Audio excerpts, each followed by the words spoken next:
নমস্কার, আরও একটা গুরুত্বপূর্ণ ইনফরমেটিভ ভিডিও নিয়ে চলে এলাম। আপনারা দেখছেন আপনাদেরই প্রিয় বিশ্বস্ত চ্যানেল। বন্ধুরা, দীর্ঘ প্রতীক্ষার আজ অবসান হয়ে গেল। এইমাত্র ঘোষণা করে দিল আশা অঙ্গনওয়াড়ি কর্মীদের বেতন বৃদ্ধি কিন্তু হয়ে গেছে। ঠিক আছে, একদম অফিসিয়ালি আপডেট আপনাদের সামনে তুলে ধরছি। যারা চুক্তিভিত্তিক কর্মী আছে তাদের কিন্তু বেতন বৃদ্ধি হয়ে গেল, আশা কর্মী অঙ্গনওয়াড়ি। এবার এখানে এইমাত্র ঘোষণা করেছে প্রতীক্ষার অবসান হলো। কত টাকা বাড়লো, কাদের বাড়লো, এ টু জেড এই প্রতিবেদনে বলবো। খুব গুরুত্বপূর্ণ ভিডিও দিয়ে যাচ্ছে, কেউ মিস করবে না। যতগুলো তোমাদের গ্রুপ আছে শেয়ার করে দেবে, এবং একটা লাইক, কমেন্ট, শেয়ার, সাবস্ক্রাইব অবশ্যই করবেন। আমাদের পরবর্তী ভিডিও আনতে মোটিভেশন লাগে। স্টেপ টু স্টেপ আপডেটগুলো এক এক করে দেবো। খুব গুরুত্বপূর্ণ ভিডিও। যারা দীর্ঘ প্রতীক্ষার আজ অবসান হলো, কোথা থেকে এই বেতন বৃদ্ধি হলো, স্টেপ টু স্টেপ বলি। 1000 টাকা ভাতা বৃদ্ধিতে স্বস্তি। বাংলা আশা কর্মীদের আন্দোলনের মাঝেই বাজেটে বড় ঘোষণা করলো এই রাজ্য। পশ্চিমবঙ্গে যে সময় আশাকর্মীরা বেতন বাড়ানোর দাবি রাস্তায় নেমে আন্দোলন চালাচ্ছেন, ঠিক সেই মুহূর্তেই কেরালা থেকে এলো বড় ঘোষণা।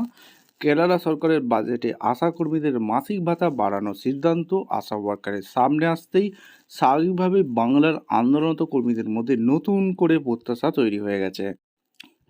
কেরালার অর্থমন্ত্রী কেন বালাগোপাল 2026-27 অর্থ বছরের বাজেট পেশ করার রাজ্যের তৃণমূল স্তরের স্বাস্থ্য সমাজকর্মীদের জন্য বড় সুখবর ঘোষণা করেছেন। এই বাজেটে আশাকর্মী এবং অঙ্গনওয়াড়ি কর্মীদের মাসিক সম্মানী ভাতা উল্লেখযোগ্য হারে বাড়ানোর আশা ওয়ার্কার কথা জানানো হয়েছে। পশ্চিমবঙ্গে আশাকর্মী যখন বেতন বৃদ্ধির দাবিতে আন্দোলন নেমেছেন, সেই মুহূর্তে কেরালার এই ঘোষণা পশ্চিমবঙ্গে আশাকর্মীদেরও আরও আশা দেখাচ্ছে। বাজেট ঘোষণায় অর্থমন্ত্রী জানিয়েছেন, সামাজিক সুরক্ষা ব্যবস্থাকে আরও শক্তিশালী করতে রাজ্য সরকার তৃণমূল স্তরের কর্মীদের সম্মানী বাড়াচ্ছে। নতুন কাঠামো। আশা কর্মীদের মাসিক ভাতা কত বাড়ছে 1000 টাকা বেড়েছে। অঙ্গনওয়াড়ি কর্মীদের মাসিক ভাতা বেড়েছে কত? 1000 টাকা। অঙ্গনওয়াড়ি সহায়কদের ভাতা বেড়েছে 500 টাকা, অর্থাৎ 1500 বেড়ে গেল। কেরালা সরকারের মতে দীর্ঘদিন ধরে রাজ্যের স্বাস্থ্য সমাজকল্যাণ ব্যবস্থায় গুরুত্বপূর্ণ ভূমিকা পালন করে আসছেন এই কর্মীরা, আর তাদের আবেদনকে স্বীকৃতি দিতেই এই সিদ্ধান্ত। বয়স্ক যুবকদের জন্য আলাদা উদ্যোগ। কেরালার বাজেটে শুধু কর্মীদের ভাতা বৃদ্ধি নয়, সাধারণ মানুষের জন্য একাধিক নতুন প্রকল্পের ঘোষণা করা হয়েছে। রাজ্যের মোট জনসংখ্যা প্রায় 18.7% প্রবীণ নাগরিক। তাদের কথা মাথায় রেখে দেশেই প্রথম বয়স্কদের জন্য পৃথক বাজেট চালুর সিদ্ধান্ত নেওয়া হয়েছে।